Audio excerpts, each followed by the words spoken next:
Welcome to GydeBites. I'm Prasanna, your host.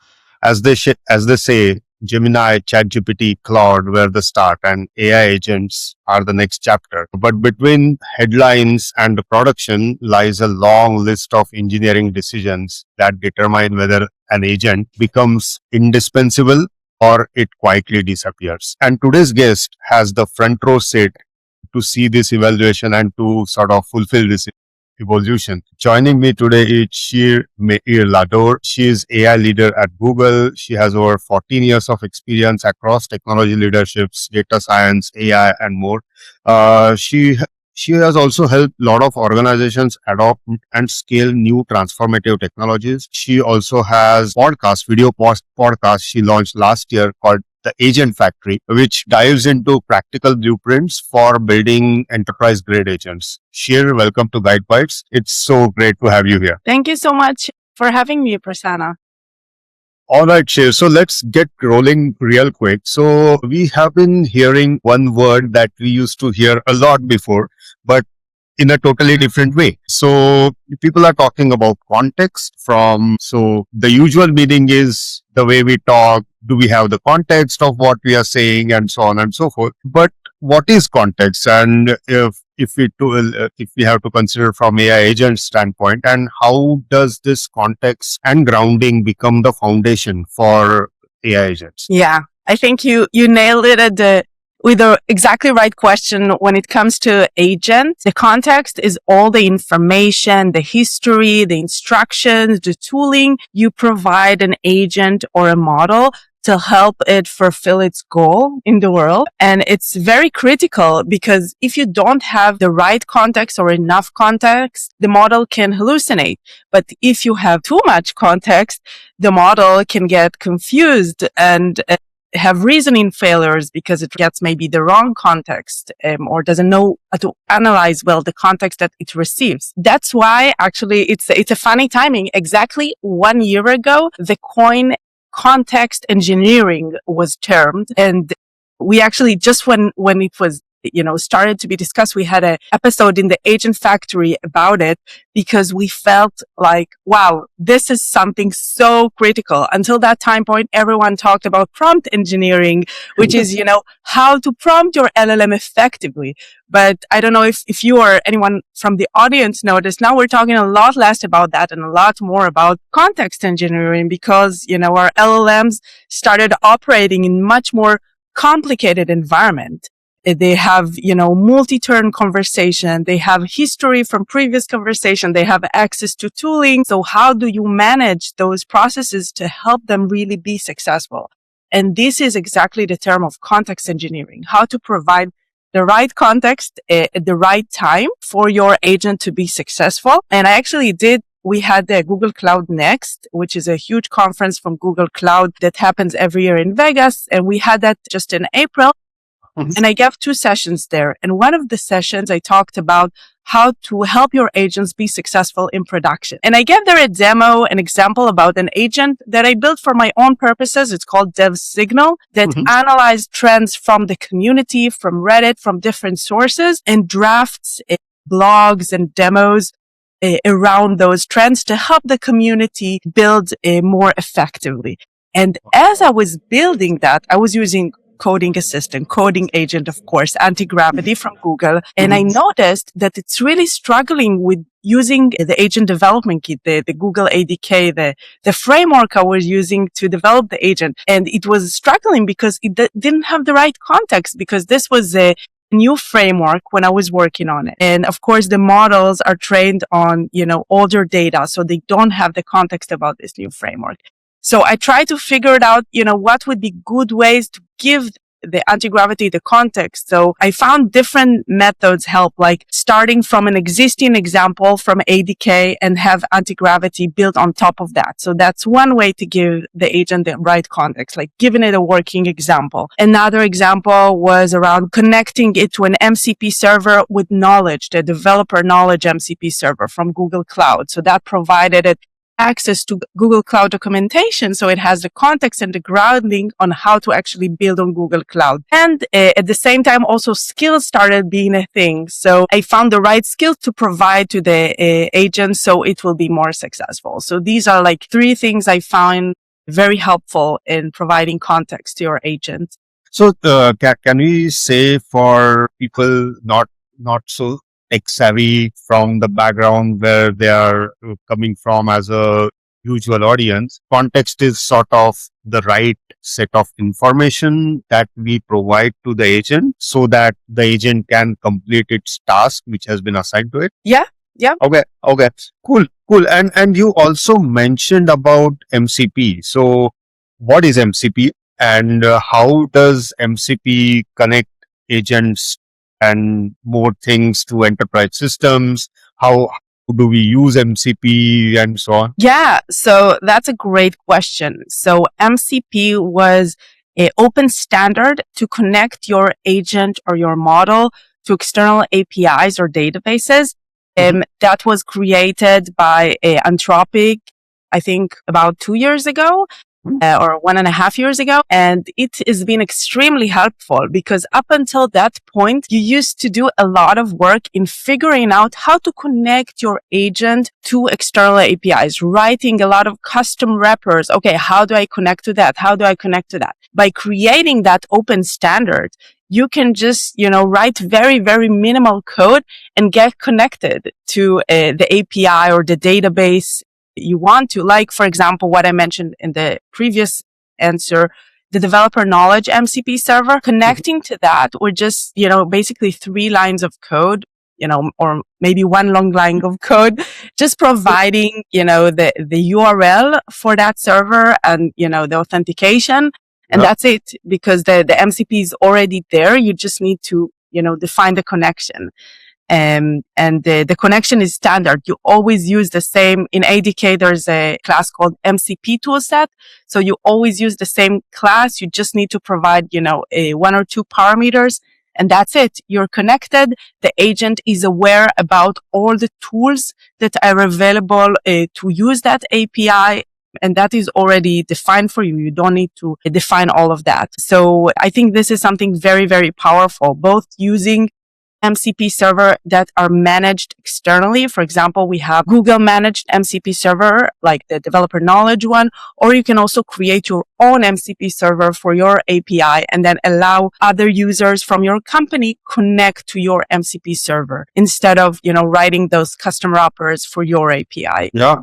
So in a way, MCP is a gateway, or MCP is the way in which you connect your external or internal systems with AI agents. That's what MCP does. And as it is an open standard, everyone sort of builds on top of it. Everyone can reuse the existing MCPs that have been built. So you don't have to, let's say, for example, if you want to have a GitHub as a external service, you can just use their MCP and not have everything, not have rewrite their API wrappers and so on and so forth. That's fundamentally great way to connect to the systems and reuse a lot of these things. Shir, one more thing that we have been hearing these days is about the agent orchestration, right? People started with one agent, couple of them, then a few more, and then they realize, oh my God, we are going to need like hundreds and thousands of agents eventually, and how do we orchestrate or organize them? First thing, what is multi-agent orchestration? At what scale you think it should be used? I'm sure if you have like 2 agents, you don't need multi-agent orchestration. Am I right? So I think if you have a very simple agent that does, very few things, you probably can just use 1 agent. Yeah. But there was actually a paper that was published last year by a LangChain that it was called Benchmarking Multi-Agent Architectures. And that paper actually show with experiments that as you add more tools and more capabilities to your single agent, it start deteriorate the performance. But as you divide the task between a few agents, when each agent is in charge of specific task, then the agent is much more successful as you add complexity and more tools to the system. So that was a very, very interesting paper at the time. And we started building a lot more multi-agent system where each agent is in charge on a specific domain as an expert in that domain, which also makes your prompt and the access to tools much more concise for each agent and avoid tool confusions. And I think a recent trend that is also I find it very interesting and very helpful is loop engineering. And the question is, how do you use multiple agents to ensure the quality of your artifacts is very, very high? You can run a few agents in a loop when one agent can write the code or plan the code, and then one agent can write the code, then another agent review the code using very specific standards, criteria, and then it can provide feedback to the first agent, and then it will go back, and the loop would work autonomously without asking the human to review the code all the time. And it would only escalate to the human when it comes to a specific bottleneck or when it reached the quality level required. And then it requires, a human approval. So that is, I think, a very interesting trend recently. And you can use it not just for writing code. You can use it for multiple things. Like if we're talking about my previous example of writing blogs, you can have, a blog writer, a blog reviewer, and have them talk between each other. And you can define a very specific criteria for quality. You can use the reviewer also for grounding your blog, and then it can provide a detailed feedback to the first blogger agent. And this loop can allow you to have much higher quality of artifacts with much less human involvement. Yeah. And I think the loops work because essentially they are sort of trying to what they are doing internally is they are evaluating their own work in a way. So because the loop has, as you said, the blog writer and a blog reviewer. So blog writer is writing, reviewer is reviewing, and there is a complete loop that reviewer is giving a feedback, and then the feedback is getting incorporated. So that's how the output of that particular loop would be far better than just having a blog writer agent. For example, what role does the memory play in all of this, right? So, because from enterprise context, they have huge amounts of data, huge amounts of business understanding, knowledge about what works, what doesn't work. How does that get into agent, and does the persistent memory actually improve the agent performance? So I think it really depends on your use case. Agent memory is the ability to take the relevant information from a conversation and save it in a persistent way for the next conversation. Basically have memory that is relevant across sessions. In my next talk, actually, when I talked about that blogging agent, I used memory to remember my writing style across sessions. So if I wrote one blog and I was debating with my agent about, how to write the blog and how do I like it, maybe I would provide an example from a previous blog I created and tell it, make it more my style of writing so I'll have a better draft.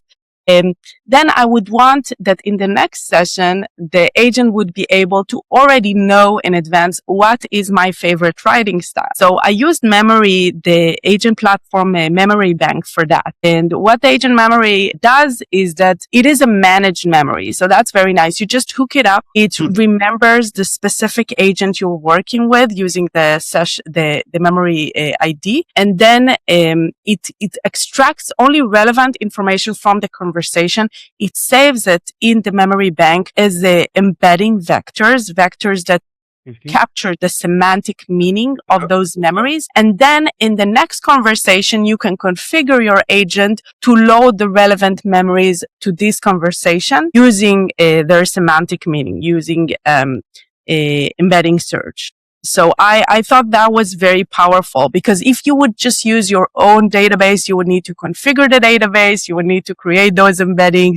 You would need to figure out, what is relevant to save and what is not. So here is a managed server that does that for you. So is it like Gemini remembers my preferences in a way that how, okay, this is how Prasanna likes to write, or Prasanna likes to code, and so on and so forth? Is it like my preferences, and or is there anything more to that? Yeah. So I think, again, it really depends on the use case. I think in many cases, agent memory is a lot about personalization. So Okay. yes, it will remember your preferences. If you just talk to Gemini, obviously they have memory, and it is some kind of memory that is embedding based, because it needs to be able to pull the right memory at the right time. Okay. Okay. I know we are trying to cover a lot of topics, but this is the last one. So another term that there is a lot of talk going on about automated evals, right? So automated evaluations. So what exactly are they, and how do they improve the agent reliability? Yeah, that's a really great question. I think everyone, when they build an agent, they fall in the trap, or just, having a few conversation with that and say, okay, works well, seems good to me. But the question is, what is your quality gate? When do you feel, comfortable enough to bring that agent to production, to actually engage with, customers, with users? And I think we need to make sure we have a robust automated evaluation pipeline before we do that. And a good way to think about that is, we need three things, everything. We need three things for this. So the first one is understand, what does the agent success look like? What are the metrics you really care about for this agent to work well? And what are the, numbers you need to hit for it to be a good experience for your users? Then number two, you need to create a golden data set. You need to figure out, what would this ideal scenario look like? How do you cover, most of the scenarios in your world with a data set? And with agent, it's, it has a lot of levels, because if you have, tool use, so you need to benchmark that as well, making sure you call the right tool at the right time, that you analyze the output from those tools correctly. So you need to capture this in your data set. And we have a lot of guidance for that. I will share it also with you later. And the third thing is, after you have the metrics defined, you have the data set defined, you would use usually LLM as a judge to evaluate your agent against that data set. Because of course, an agent doesn't return a deterministic output. It returns, something different every time, and you need something to help you understand whether this meets the criteria or not according to your golden data set. And we actually have in the agent platform the Gen AI evaluation service, which is also a managed service that helps you do this process of automated evaluation given your data set and the metrics you define. And we have a great code lab that I can share with you to provide with the resources to this episode, that shows you step by step how to construct your data set, how to define your metrics, and run this type of evaluation. And I think the ideal state that we should have in production is that every change we make to the agent, we run that evaluation process before we pushing it to production. That the collab would be great. It would really help our audience. So, Shir, let's move on to the next segment. So we always ask our guests to leave our listeners with one piece of practical advice, whether they are building agents, whether they are just trying to use AI. What would you like to share with them? Yeah, I think what would be helpful to a lot of people is to try to shift from focusing on writing the perfect single prompt to designing a goal-based self-correcting process, like we discussed with loop engineering. Yeah. Figure out, what does success look like in your case? What do you want to reach? Whether that is, tests are passing, you have the specific look you want to have, specific experience you want to reach, define that and have the agent build that for you, and also evaluate, that is working against that criteria for you. So basically figure out what does success look like for you, and then start the work from there. And not every prompt has to be perfect. What needs to be perfect is your understanding of, what do you want to reach? Yeah. Thank you so much. And Shir, before we wrap up, there is a short rapid fire round as well. So just share first thing that comes to your mind. Are you ready? I'm ready. Here we go. So one thing every AI agent needs before its production ready. So one thing is automated evaluation pipeline. One mistake that companies make while deploying AI agents. Giving their agent access to too much information. They need to think about, what is the access they want to provide your agent to make sure they are secure, going according to the least privilege access. That is always a good principle to have in mind when designing your agents.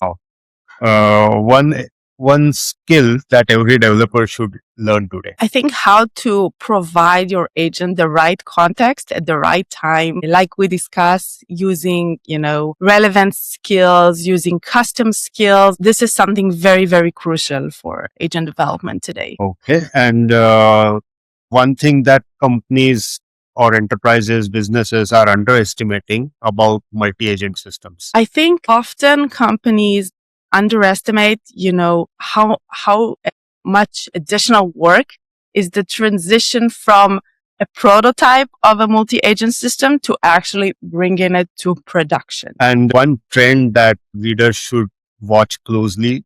The trend that I've been, thinking about a lot recently, and I think all leaders should be thinking about, is how to get the most out of your AI in terms of token. I think there was a huge trend around, token maxing in the last 2 years. And now as companies are raising prices, starting to charge based on tokens, we need to think about how do we get the most value from our AI at the right time? When do we need to use a model? When do we don't need to use a model at all? Or when can we use a cheaper model or maybe open source model? And also, how do we use them most effectively, which is also connecting to what we discussed with context engineering. It's a lot about, getting the right context, getting the right skills to the agent so it doesn't have to do a lot of trial and error to get to the right place. Awesome answers. Thank you so much for this fascinating conversation. It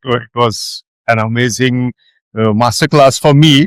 So thank you so much for joining us. Of course. Yeah. Thank you so much for having me. And I also wanted to share that if you want to learn more about agents, I really welcome you to check out our video podcast, The Agent Factory. We can share the link afterwards. And we also have a bunch of code labs that we can share for the audience that wants to learn and get hands-on. Sure. That would be fantastic. And to everyone who is listening, if you find this conversation valuable, helpful, share it with your colleagues, your friends, your network, and I will see you in the next episode of GydeBites. Thank you. Thank you.